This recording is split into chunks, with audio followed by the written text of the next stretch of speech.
Hi friends, ಇವತ್ತು ಅಮಾವಾಸ್ಯೆ ಇರೋದ್ರಿಂದ ನಾವು ವರಾಯಮ್ಮ ಟೆಂಪಲ್ಗೆ ಹೋಗಿದ್ವಿ. ಪ್ರತಿ ಅಮಾವಾಸ್ಯೆಗೂ ನಾವು ಹೋಗ್ತೀವಿ ವರಾಯಮ್ಮ ಟೆಂಪಲ್ಗೆ. ವರಾಯಮ್ಮ ಟೆಂಪಲಲ್ಲಿ ಏನು ವಿಶಿಷ್ಟತೆ ಅಂದರೆ ನಮ್ಮ ಕೈಯಾರೆ ಅಮ್ಮನವ್ರಿಗೆ ಅಭಿಷೇಕ ಮಾಡಿಸ್ತಾರೆ ಅಲ್ಲಿ. ಸೊ ಅದಕ್ಕಾಗಿ ನಾನು ಹಾಲು ತೊಗೊಂಡೋಗಿದ್ದೆ ಅಭಿಷೇಕಕ್ಕೆ. ಅಮ್ಮನವರಿಗೆ ಅರಿಶಿನ ಕುಂಕುಮ ಫಸ್ಟ್ ಇಟ್ಟೆ, ಆಮೇಲೆ ಹೂ ಹಾಕ್ಬಿಟ್ಟು ಅಭಿಷೇಕ ಮಾಡಿದೆ. ಪೂಜೆಗೆ ಸಾಮಾನು ಕೊಟ್ಟಿದ್ದೆ ಅಮ್ಮನವ್ರಿಗೆ. ಪೂಜೆ ಎಲ್ಲ ಮಾಡಿಸ್ಬಿಟ್ಟು ಆಮೇಲೆ ದೀಪ ಆರಾಧನೆ ಮಾಡಿದೆ ಅಮ್ಮನವ್ರಿಗೆ. ತೆಂಗಿನಕಾಯಿ ದೀಪ ಆರಾಧನೆ, ಲಿಂಬೆಹಣ್ಣು ದೀಪ ಆರಾಧನೆ ಮಾಡ್ಬೋದು ಅಮ್ಮನವ್ರಿಗೆ. ನಾವೇನು ಅಂದ್ಕೊಂಡಿರ್ತೀವೋ ಆ ಥರ. ಸೊ ನಾನು ಪ್ರತಿ ಅಮಾವಾಸ್ಯೆಗೂ ನಾನು ತೆಂಗಿನಕಾಯಿ ದೀಪ ಆರಾಧನೆ ಮಾಡೋದು ಅಮ್ಮನವ್ರಿಗೆ. ತೆಂಗಿನಕಾಯಿ ದೀಪ ಆರಾಧನೆ ವಿಶಿಷ್ಟತೆ ಅಂತಾರೆ ಅಮ್ಮನವ್ರಿಗೆ. ಸೊ ಹಾಗಾಗಿ ನಾವು ತೆಂಗಿನಕಾಯಿ ದೀಪ ಆರಾಧನೆ ಮಾಡ್ತೀವಿ. ಏನು ಅಂದ್ಕೊಂಡಿರ್ತೀವಿ ಖಂಡಿತವಾಗೂ ನೆರವೇರುತ್ತೆ. ಮನೇಲಿ ಏನಾದರೂ ಸಮಸ್ಯೆ ಇದ್ದರೆ, ದುಡ್ಡು ಕಾಸಲ್ಲಿ ಏನಾದರೂ ಸಮಸ್ಯೆ ಇದ್ದರೆ, ವ್ಯವಹಾರದಲ್ಲಿ ಏನೋ ಸಮಸ್ಯೆ ಇದ್ದರೆ, ಮನೆಯಲ್ಲಿ ಏನಾದರೂ ಜಗಳ ಆದರೆ ನಂಬಿಕೆ ಇಟ್ಟು ಹಚ್ಚಿ ನೋಡಿ, ಖಂಡಿತವಾಗೂ ಒಳ್ಳೆಯದಾಗುತ್ತೆ.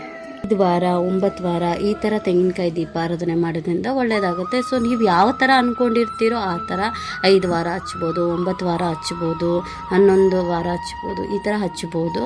ಖಂಡಿತವಾಗ್ಲೂ ಚೇಂಜಸ್ ಆಗುತ್ತೆ. ನಾನು ಸ್ವಲ್ಪ ಸಮಸ್ಯೆ ಇದ್ದಾಗೆ ಹೋಗಿದ್ದೆ. ಅದು ಸಮಸ್ಯೆ ಎಲ್ಲ ಅಮ್ಮನವರ ಕೃಪೆಯಿಂದ ಚೇಂಜಸ್ ಆಗಿದೆ ನನ್ನ ಲೈಫಲ್ಲೂ. ಸೊ ಹೋಗಿ ನೋಡಿ, ಹಚ್ಚಿ ನೋಡಿ, ಖಂಡಿತವಾಗೂ ಒಳ್ಳೆಯದಾಗುತ್ತೆ.